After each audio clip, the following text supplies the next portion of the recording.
How long will it take you to speak Danish? 1 month, 2 months? I'm not committing to that.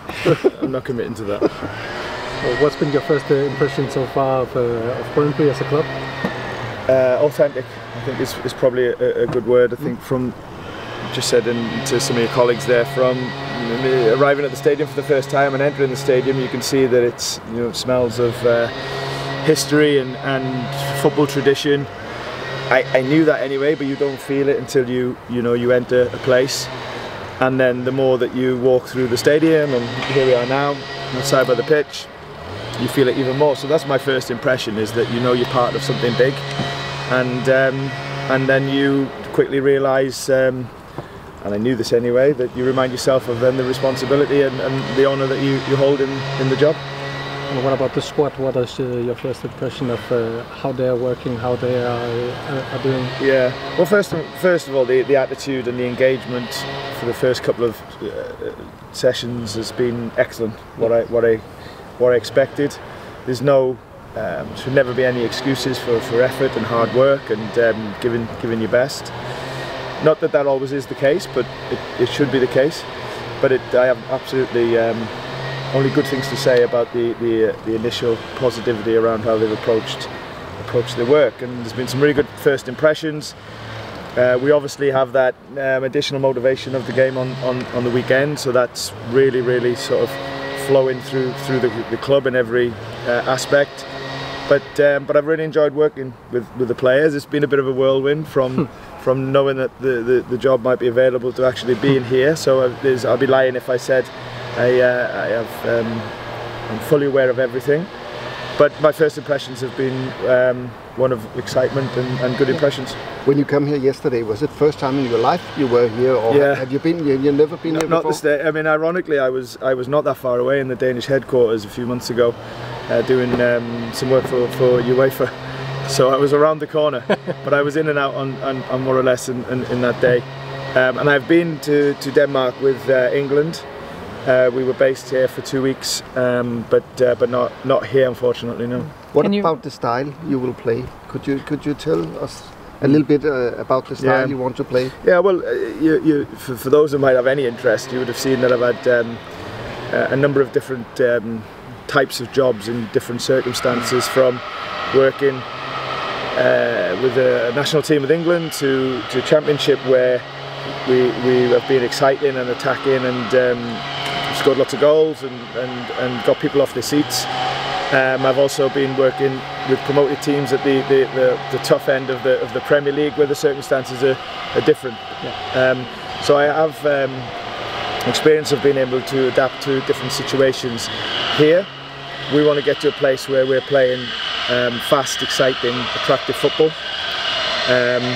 We want to get there quickly, and it's something that I'm looking forward to helping embed in the team and demand it of the players.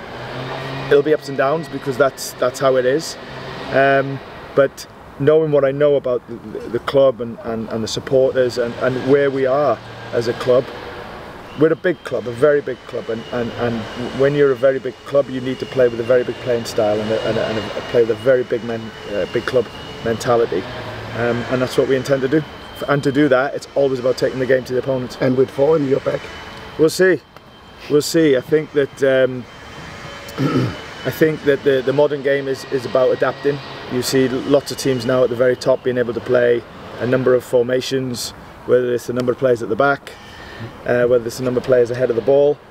You see some teams being able to change within game, from game to game, and I think that the modern game is going that way. But what I do know is whatever formation that we play, it will be one with real positive intent of how we can take the game to the opponent, and how we can win games. This style is look like Brøndby play in the 80s and the 90s. Did you see some games from Brøndby from many years ago, or what? I'm not that old, so not live, but I am aware of that era, and that it holds a lot of what can I say? A lot of prestige for what the club stands for now, and we need to represent that. We always need to represent that, while trying to create a new chapter, a good image, a good identity for the team, But that, I think, will be built on the successes of the past, and that is what is good about a big club. It's a big club not because it has an outstanding fan base or it has a big community, which I know exists here, but it also has history and reference points that supporters can always reflect on. And that's what makes a big club a big club. So we need to respect that, we need to honour it and look to have it in our game to create good positive chapters. In old day, all teams were afraid to play here. Yeah, we need to create that. I mean, the atmosphere, I know the atmosphere can be one of the best in Europe, and of course the best in the country. So, but to make sure that's the case, we have to make sure the best atmosphere is on the pitch as well and come together. And that's where our responsibility is, led by me. I'm honoured to have that responsibility and looking forward to getting to work. Speaking of history, Steve, I read somewhere that your father was the referee of a game in 1990, 3-0 Brøndby against Ferencváros. Any memories from him? Yeah, and I don't want to sound too cliche, but my dad, whenever he refed in UEFA, he would always bring a kit back. Yeah. And so there was a Brøndby kit in my household when I was younger. So I'm only bringing that up because you brought it up. I'm not trying to win any hearts, any bonuses, with the supporters. But it's a true story. You start with the biggest game in Denmark. Yeah, I'm glad. You're glad for that? Oh yes, I do. Only Brøndby fans at the stadium. You also know that. Yeah, I'm aware of that. Yeah, I'm aware of that. Yeah, but is that good to start with the biggest game in the country? Yeah, I want that. Yeah, that's the game. If I could pick a game, it would be the one that we play. And it would be easy to say no, because maybe it's not been a normal, well, it hasn't been a normal week in terms of preparation for a game. We know that, but what an opportunity! How can you say that you wouldn't want to play a game like this in whatever the circumstance? But for me, what an opportunity to experience what I know is coming, and I need to feel that. But more importantly, a real good opportunity for me to see the team playing on a big stage, and I will learn so much about them. Is it with or without Wallis? Oh, he's definitely with us. He's been training every day so far, and he's. I know of his history, and I know of his status, and we're very much going to need his personality, not just around games like Saturday, but around the club in general. But he did not train together with the team today? Yeah, he did. Also with the ball? Oh, Vallis, sorry. Wallis, sorry, yeah, sorry. No, he's got an injury at the moment, so we're not too sure about. Is that the press as well? Is that the media? Sorry. He didn't train at the moment, so we will see if he is available for the weekend. But we hope so. If he is, fantastic. If he's not, then the next person in and we carry on. Will you make any changes like that? Will possibly be some changes on the pitch we will see Saturday, but also like in the everyday life of the players at the club? I think it's pretty normal that when you change a head coach that there's changes. Because every coach is different in what they want and what they require. So I think that's a natural progression. So the answer to that is yes. And what I do know is everything that we do, and I've been very clear with this with the players, is one thing playing and working for a big club, but you then have to have a big club mentality. You have to have a big club attitude. You have to do everything with a winning mentality, not taking second best for anything that you do in any single day. So that's something I will be demanding of myself first and foremost, of the players, staff, because if we can do that, it gives a better chance of doing it there in match days. Then we can continue to build a brilliant relationship with the supporters and the community.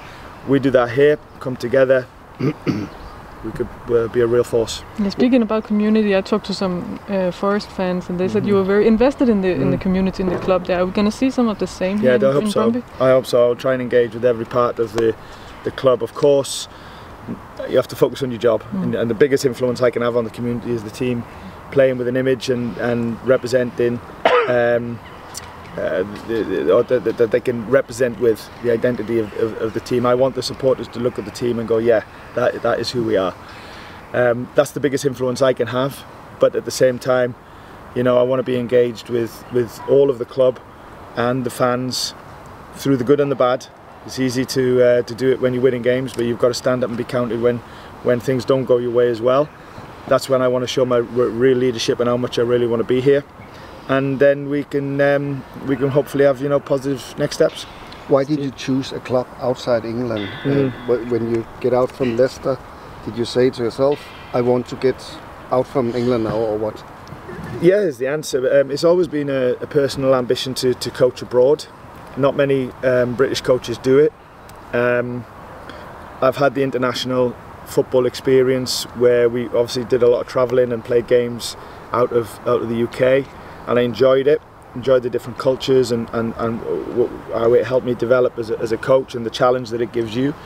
So it always, because when I went into senior football, it was a challenge. It was an ambition that one day I knew I wanted to coach abroad, and then now felt like the right time. I haven't enjoyed not working for a little bit. It's not in my DNA, but I'm glad I resisted going back into work. I'm sorry. That wasn't a fight, I promise you. I'm glad I resisted going back into work because this opportunity has now come. But you have possibility on higher level in Brøndby? Sorry? You have possibility on higher level to train on higher level in Brøndby? In championship or... I've had possibilities to work, yeah, but like I said, I'm very grateful for them offers and fortunate that that they've come my way. But I'm only focused on this now, and I'm glad that I've waited. Yesterday also your assistant Alan got presented in Brøndby. How much does it mean for you to have him coming along with you? Yeah, I think we need to get a real good balance between the good work and existing staff that are already here, and trying to bring some new things in as well. Obviously, if a coach is at his very best, it's normally a number of people involved in that, and Alan, as my assistant, is integral to me and us providing the best program possible in our way for the players. So yeah, he's very happy for him to continue our journey together, and he is as excited as I am. Yeah. How have you prepared for this? Have you watched all the games from the season, or do you prefer to start from scratch and watch the players with your own eyes? Yeah, I mean, it's been quick, so I haven't had time to watch loads of games because of it was only the end of last week where I knew there might be a possibility, but I've seen enough to have an opinion. But I also agree in the question. I think you have to work things out for yourself as well. I think that everybody starts on a level playing field, so there's nobody guaranteed to play. And there's definitely somebody who's guaranteed not to play as well. That's going to be on the players always. That's the sort of environment and culture that we want here. So it's been a whirlwind, and not, like I said, not ideal. Not normal preparation for a game. But there's no excuses. Let's get to work. Louis Binks said he was kind of surprised that 8 years later he would see you in Brøndby. Are you surprised as well about that reunion? It's funny, isn't it? And that's what football can do. Sometimes it's a small world. So I worked with Louis in the national teams when he was a little bit younger, and it's nice to see him a little bit older now and developed into a young man. And hopefully he can continue to develop and can help us. The two teams that finished above Brøndby this spring, this past season, have invested heavily in improving their squad. You coming in after the transfer window now, have you been promised anything to have at your disposal for making Steve Cooper's Brøndby? Well, one of the things obviously that we talked about was the ambition, was the potential. You have to be careful using the word potential at a big club because it's a big club. But there's definitely an ambition to improve. Okay, so we have the history, we have the status, we have the size of the club, but then there's the day-to-day, and there's a great ambition and a great intent to improve every aspect. But that should always be the case anyway, regardless of where you may or may not be in the league or wherever else. So yeah, I liked what the club have said in terms of where they want to go, and I'm happy, more than happy, really excited to play a part in being able to do that. Have you been promised anything to make your mark, like in the transfer window in the winter and stuff like that? I think I mean you're right. The transfer window's just closed, so I don't I don't want to be talking too much about the next transfer window when I really want to believe in these players that we have and the games that we've got to play up until the break. So like for me, it's one game at a time, and in that process even one day at a time. Big club mentality, get the best out of every day. I think if we have that sort of short-term mindset day to day, but knowing also running is a real great appetite to grow over the sort of bit of a longer term, then at some stage all of them things can come together and we can be in a really good place. You talked about your ambition of winning titles and your open letter to the fans and all that. Do you feel you have the squad to do that at this point? So I'm taking it game by game, and you know, I would be naive to say that I know everything about every single player and the capabilities. I'm very excited about what I've seen with the attitude and the intent. But I think, like I said, we've got to take it game by game, and we've got to grow a playing style, we've got to grow a culture, we've got to grow a mindset that beholds you know, what the football club demands and what it stands for. And over time, you know, we will improve and get better while trying to win every single game, because that's a big club mentality. And you know, get things right over the course of time, and we can be in a really good place. But you know also money means very much money. Yeah. FC Copenhagen use double up as Brøndby for player. So money wins in the long road. So I understand that investment and finance is integral to success or to improvement, to progression, whatever the objective is. I understand that, but it's, you know, it doesn't mean that you can't coach a team well, that you can't have we have a fantastic masterclass here. We have you know, an atmosphere that can make a difference. So you need all of these things. I agree. I'm not disagreeing with you in any way about the finances, but I think there's lots of ways that you can get to a level of high performance and good sets of results, winning results, and finance is one of that. But of course is good coaching, good attitude, good support around the team, and obviously, you know, the support in the stadium, amongst other things. You mentioned the masterclass, very important here to the fans. Yeah. How will you work as a coach to like secure the best possible ways for the young talents to get into the first team? Well, it's something that's close to me anyway, from my coaching journey, and it's something that will always be in my mind. The reality is it'll be a bit natural, because the squad already exists of players that have come out or are coming out of the masterclass, so that will be a bit of a natural happening, if you like. I'm a really big believer in individual development and that being part of your programme, and once we get everything up and running, all of these young players, as well as some of the older players, will get good help and development in getting the best out of themselves. But the reality is, you know, with young players, they develop themselves as long as you give them the opportunity and as long as you support them. And it's easier to ruin it for them than to make it happen. It is. So that's one of the options, is to give them opportunities, but they've got to be ready to take them, which I'm sure they will. How close will you be? Like, I've seen several coaches here in Brøndby, and they have had different approaches. Like, some were always at the youth games, and some were not, leaving up to other people. How would you like to work? Yeah, no.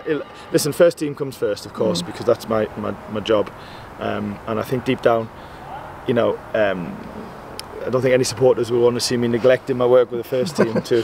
But I also think this time, like, I enjoy that anyway, and I've always done it at every club I've been at. So when the schedule permits, you know, I will be watching for sure. Yeah, and I enjoy that as well, and so does Alan, because he's come out of, although he had a playing career, he also, you know, did a lot of academy work as well. So it's something that we hold strong. Will you bring your family, children, wife, and so with to Denmark, or will you be here alone? I think everybody wants to come to Copenhagen, don't they? That's something I'm still working out. I'm lucky that I have a very supportive family, and they just want me to start well and to give everything, and then we'll see how that goes. But whether they're here permanently or not, they will be regular. That's for sure. Thank you. Thank you. Thank you, guys.